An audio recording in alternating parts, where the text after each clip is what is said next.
The day of my father's funeral felt unreal, like I was walking through someone else's nightmare. The sky hung low and gray, heavy with clouds that threatened rain but never delivered. People dressed in black moved slowly across the cemetery, their whispers blending into the cold wind. I stood among them, numb, my hands clasped tightly in front of me, as if I could hold myself together just a little longer. At the center of it all was my father's coffin, polished, silent, final. I stared at it, waiting for the impossible, for him to sit up, to smile, to tell me this was all some cruel misunderstanding. But he didn't. He never would again. And somehow, that wasn't even the worst part. The worst part was standing just a few feet away from the woman who had taken everything from me long before he died. Carla, my stepmother, stood beside the coffin, dressed in an elegant black dress, her posture straight, her face composed. Too composed, not a tear out of place, not a crack in her voice as she accepted condolences. I was with him until the very end. She told anyone who would listen, her voice soft and practiced. He wasn't alone. I clenched my jaw. That was a lie. She hadn't let me see him for weeks. Every time I called, she had an excuse. He's resting. The doctors said no visitors. He's too weak today. And like an idiot, I believed her. I swallowed hard, forcing the memory down as the priest's voice droned on in the background. Words about peace, about rest, about letting go. But I couldn't let go. Not when something felt so terribly wrong. When the service ended, people began to drift toward the exit, offering me quiet condolences as they passed. He was a good man. He loved you very much. Stay strong. I nodded politely, barely hearing them. Then Carla's voice cut through the murmur. Before everyone leaves, she said, turning to face the crowd, "There's something important we need to do." My stomach tightened. "What now?" She glanced at me briefly, her eyes unreadable, then addressed the group again. Jonathan left clear instructions. He wanted his will to be read immediately. A ripple of surprise moved through the room. Immediately, that wasn't normal. Even I knew that, but no one questioned her. No one ever did. We all followed her into the house, my house, where I had grown up, where every corner held a memory of my father. The scent of his old books, the creak of the wooden floors, the warmth that used to make it feel safe. Now it felt chez like I didn't belong there anymore. The lawyer was already waiting in the study. Mr. Hargrove, I recognized him vaguely from years ago, though he didn't look at me now. His attention was fixed entirely on the folder in his hands. Carla took a seat beside him, crossing her legs gracefully, her expression calm, confident. That's when the dread really set in. Something wasn't right. I stayed standing, my arms wrapped around myself as if bracing for impact. The lawyer cleared his throat. "We are here to honor the final wishes of Mr. Jonathan Hale." My heart pounded. He opened the folder and began to read. Formal words, legal language. Phrases that blurred together as my mind struggled to keep up. Then all assets, including properties, investments, and financial accounts, are to be transferred in full to his wife, Carla Hale. Silence. A sharp, suffocating silence. For a second, I thought I had misheard. "I'm sorry," I said, my voice barely above a whisper. "What did you just say?" The lawyer glanced up, his expression neutral. "All assets are to be transferred to Mrs. Carla Hale." "No," I said immediately, shaking my head. "That's not possible." Carla didn't react. She simply adjusted her sleeve, as if this moment meant nothing to her. "There must be a mistake." I continued louder now. "My dad would never, he wouldn't leave me out of his will." The lawyer frowned slightly. "This document was signed and witnessed 3 months ago." 3 months. The exact time Carla had started shutting me out. My chest tightened. I turned to her slowly. "You knew about this." She finally looked at me, her lips curving into a faint, almost sympathetic smile. "Of course I did. I'm his wife. You did something," I said, my voice trembling with anger. "You forced him. You manipulated him." A few people shifted uncomfortably behind me, but no one spoke. Carla stood, smoothing her dress, her gaze steady and cold. "You should be careful what you accuse me of," she said quietly. "Grief can make people irrational." "I'm not irrational," I snapped. "I'm his daughter, and I was his partner," she replied evenly. "The one who was actually there for him." The words hit like a slap because she knew I hadn't been allowed to be there. And she was using it against me. I looked around the room, searching for anyone, to support me. But all I saw were lowered eyes and uncomfortable expressions. They believed her. Or worse, they didn't want to get involved. The lawyer closed the folder that concludes the reading of the will.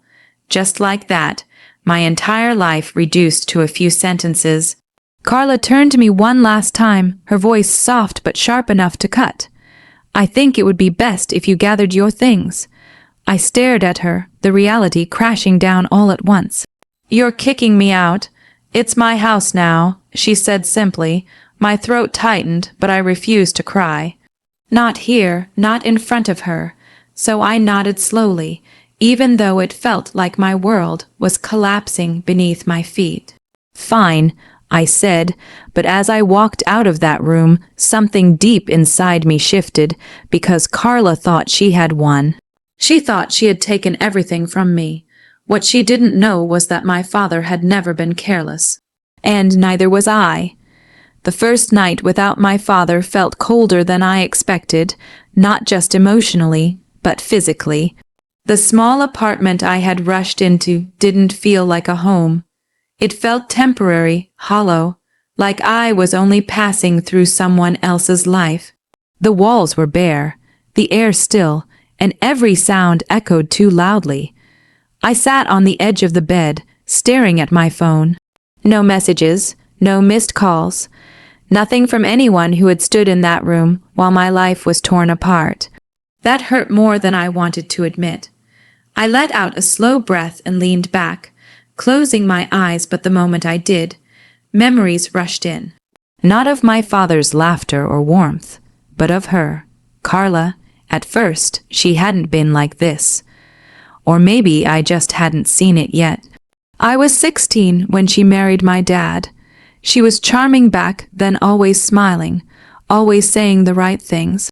She brought warmth into the house after my mother passed. Or at least that's what everyone believed. Even I did for a while, but little things started to change, subtle at first. She began speaking for my father, interrupting him mid-sentence, correcting him in front of others, always with a soft laugh, like it was harmless. "He forgets things these days," she would say gently, placing a hand on his arm, and he would just smile. At the time, I thought it was normal. Now, I wasn't so sure. I sat up, rubbing my temples as the memories sharpened. There was one moment I couldn't shake. It was about 6 months before he died. I had come home unexpectedly early from work. The house was quiet, too quiet. I remember calling out for him, my voice echoing down the hallway. No answer. But then I heard voices coming from his study, Carla's voice, low, urgent. I moved closer, stopping just before the door. "You need to sign it, Jonathan," she was saying. "This is for your own good." "I don't like this," my father replied. His voice sounded weaker than I had ever heard it. It doesn't feel right. My heart started pounding. What were they talking about? "It's just paperwork," Carla insisted, her tone tightening slightly. "You trust me, don't you?" There was a long pause. "Too long," then quietly, hesitantly, he said, Yes, of course." Something in my chest twisted. I should have walked in. I should have said something, but I didn't. I stepped back, convincing myself it wasn't my business.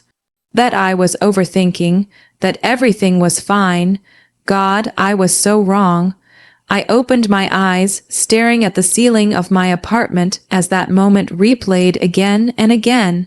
Paperwork? I whispered the will. It had to be. That was the moment everything changed. After that day, Carla became more controlling. More careful, she started managing all of my father's calls, all his appointments. If I tried to visit, she always had a reason to stop me. He's sleeping. He had a rough day.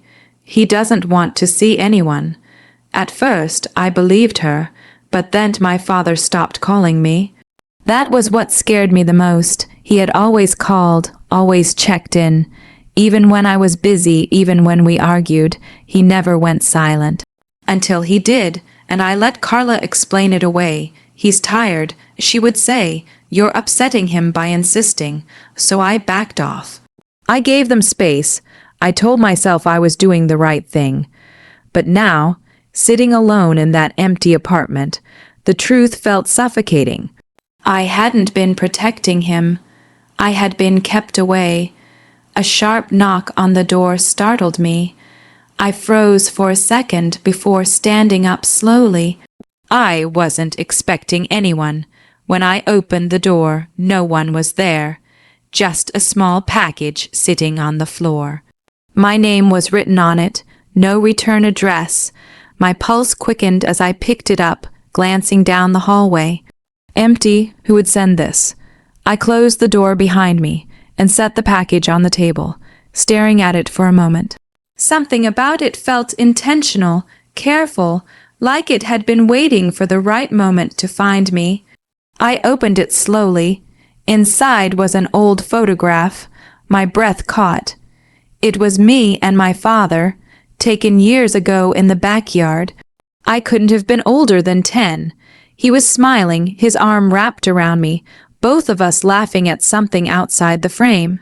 For a moment everything else faded, the grief, the anger, the betrayal. All I could see was him, the way he used to look at me with pride, with love, with certainty. This doesn't make sense. I whispered. A man like that wouldn't erase me from his life, wouldn't leave me with nothing. My hands trembled slightly as I flipped the photo over. There was something written on the back, in his handwriting. Trust what I taught you, not what she showed you. My heart skipped. This wasn't random. This wasn't just a memory. It was a message, a warning, and suddenly everything clicked into place. The strange conversation. The sudden distance, the will that made no sense, Carla's perfect, rehearsed calm. It wasn't grief that made me question things. It was instinct, and my father had trusted me to follow it.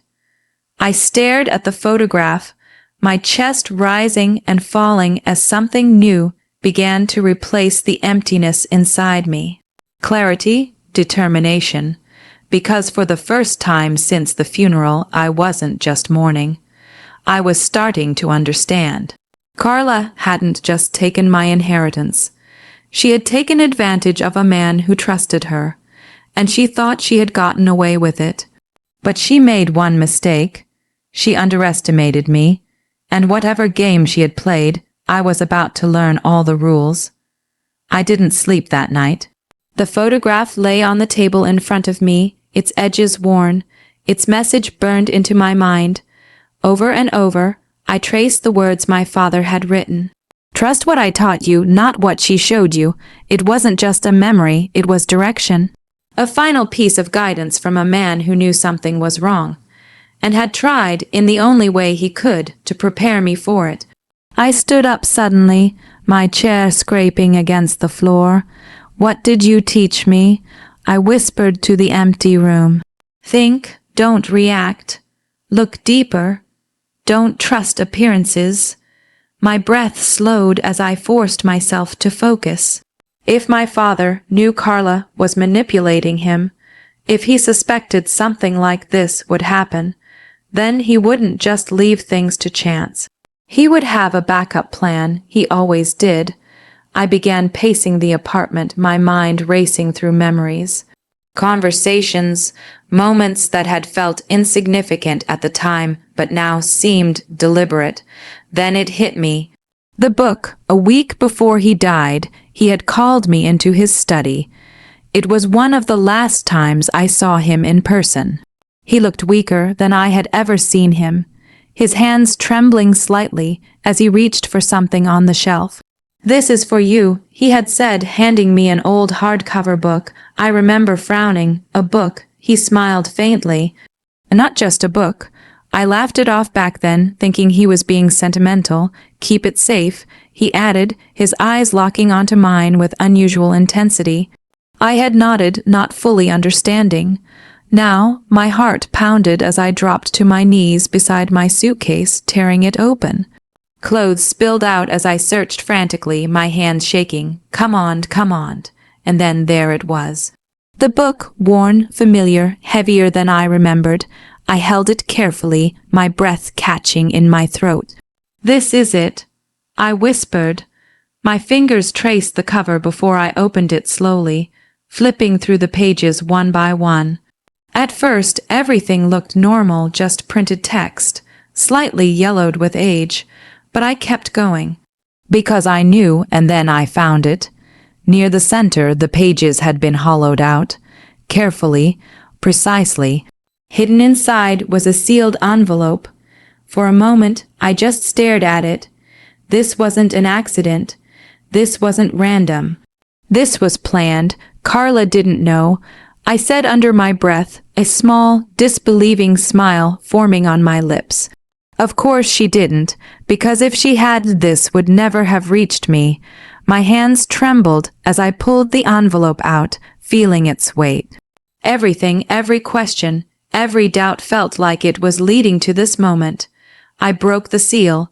Inside were documents. Legal documents.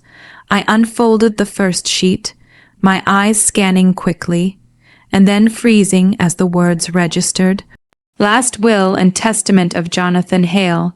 My pulse roared in my ears. No way. I flipped through the pages, my heart racing faster with every line. It was another will, a different will, and this one told a completely different story. All assets, properties, and financial holdings are to be transferred to my daughter. My hands tightened around the paper, to me. Everything was left to me.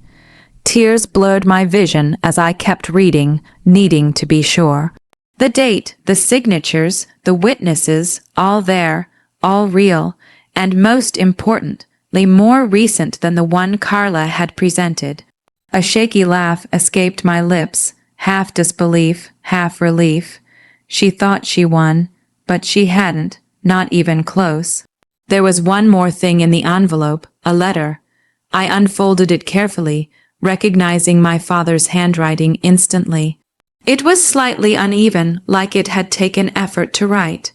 "If you're reading this, then I was right to trust you." My chest tightened.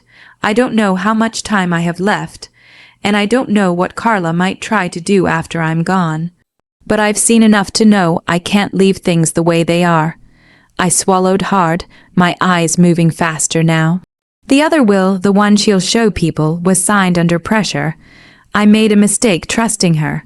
One I can't undo, but I can prepare for. My grip on the paper tightened. He knew exactly what she was doing. "You've always been stronger than you think, smarter too.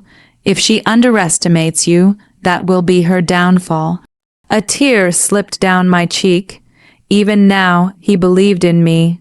"Take this to someone you trust. Don't confront her alone. And don't rush. Timing matters."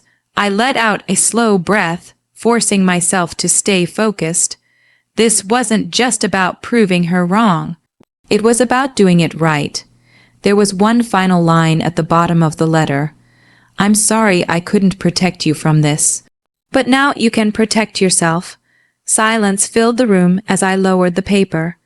For the first time since the funeral, the weight in my chest shifted. It was still there, but it wasn't just grief anymore. It was something sharper, stronger, purpose. I carefully placed the documents back into the envelope, holding it tightly as I stood. "This changes everything," I said quietly. Carla thought she had taken my future. She thought she had erased me from my father's life. But she didn't know about this. She didn't know about the truth hidden in plain sight. And most importantly, she didn't know that I was done being quiet. A slow, steady determination settled over me as I wiped away the last of my tears. I'm not going to confront her, I murmured, recalling my father's words. Not yet, because this wasn't just about revenge. It was about timing, about letting her feel safe, letting her believe she had already won. And then, taking everything back, I glanced down at the envelope in my hands, my grip firm. You made one mistake, Carla, I said softly. You underestimated me. And soon she was going to regret it. I didn't go back to Carla's house, not right away. That would have been exactly what she expected, an emotional confrontation, desperate accusations, a scene she could easily twist in her favor. No, this time I was going to do things differently. This time I was going to do it my father's way. Carefully, quietly, and when the truth came out, it would be undeniable. 3 days after finding the envelope, I sat across from a lawyer. Not my father's old one. I didn't trust anyone connected to Carla. Instead, I found someone new, someone thorough. Someone who listened without interrupting as I laid everything out. The funeral, the will, the years of manipulation, and finally the envelope. When I placed the documents on the table, his expression changed. This, he said slowly, adjusting his glasses, is significant. Is it enough? I asked, my voice steadier than I felt. He nodded. If these signatures and witnesses check out, and from what I can already see, they likely will. This overrides the previous will. A wave of relief washed over me, but I forced myself to stay focused. And the other will, I asked. The one she used. His expression hardened slightly. If it was signed under coercion, as your father's letter suggests, then it could be challenged. Successfully. Good. That was exactly what I needed. The next few days passed in a blur of verification, handwriting experts, witness confirmations, legal filings. Every piece fell into place like my father had planned it that way. Like he had known I would follow through. And then the court date was set. Carla didn't see it coming. Not at first. When she received the notice, she tried to dismiss it. At least, that's what I was told. Claimed it was some kind of misunderstanding. But as the evidence began to stack up, as the truth started closing in, her confidence began to crack. The courtroom was colder than I expected, or maybe that was just the tension. I stood at one side, the envelope resting securely in my hands, while Carla sat across from me. She looked just as polished as she had at the funeral, perfectly dressed, perfectly composed. But her eyes, there was something different now. Something uneasy. Good. The proceedings began with formalities, but it didn't take long before everything came down to one thing. The truth. Carla's lawyer spoke first, his tone smooth and confident. The will presented at the time of Mr. Hale's passing was valid, signed, and witnessed. This sudden appearance of a second document raises serious questions. I almost smiled. Because I knew what was coming. My lawyer stood next, placing the envelope on the table. This second document is, in fact, the most recent will of the deceased. Along with it is a personal letter detailing concerns about coercion regarding the previous will. A murmur spread through the courtroom. Carla's posture stiffened.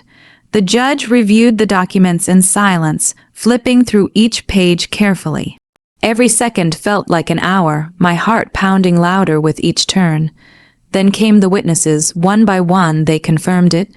Yes, they had been present. Yes, my father had signed willingly. Yes, he had been of sound mind. Each statement chipped away at the version of reality Carla had built. And then the letter. My father's words were read aloud, clear, direct, unmistakable. The other will was signed under pressure. For the first time, Carla reacted. That's not true, she said sharply, her composure slipping. He wasn't, he didn't. But she stopped. Because she had nothing to stand on. The truth was stronger than anything she could say. I watched her carefully, not with anger, but with clarity. This was who she really was, not the grieving widow, not the composed, elegant woman everyone believed in, but someone who had tried to take advantage of a dying man and thought she would never be caught. The judge finally spoke, his voice calm but firm. After reviewing the evidence, this court recognizes the later will as valid and binding. All assets are to be transferred to the rightful heir, his daughter. Silence. Then it broke. Carla's face drained of color, her hands gripping the edge of the table. No, that's not possible, but it was. And she knew it. I didn't say anything right away. I didn't need to, because this wasn't about humiliating her. It was about reclaiming what was mine. Still, as I turned to leave, I paused, and for the first time I spoke directly to her. You should have let me see him, I said quietly. Her eyes snapped to mine, wide with something I couldn't quite name. Fear, maybe. Regret, or just shock. That was your mistake. I continued, not the will, not the money. My voice didn't shake. Underestimating me. I walked out of that courtroom without looking back. The house felt different when I returned. Quieter, lighter, like it had been waiting for me. I stepped inside slowly, taking in everything. The familiar walls, the scent of old wood, the echoes of a life that had once felt lost. But now it was mine again, not just the house, not just the inheritance, but the truth. My father hadn't abandoned me. He had protected me even when I didn't realize it. I walked into his study, my fingers brushing against the desk where everything had started. Thank you, I whispered, and for the first time since the funeral I felt at peace. Carla thought she had taken everything from me that day. But she didn't know about the envelope, and in the end that envelope didn't just give me back my inheritance. It gave me back my father's voice, and that was the sweetest revenge of all.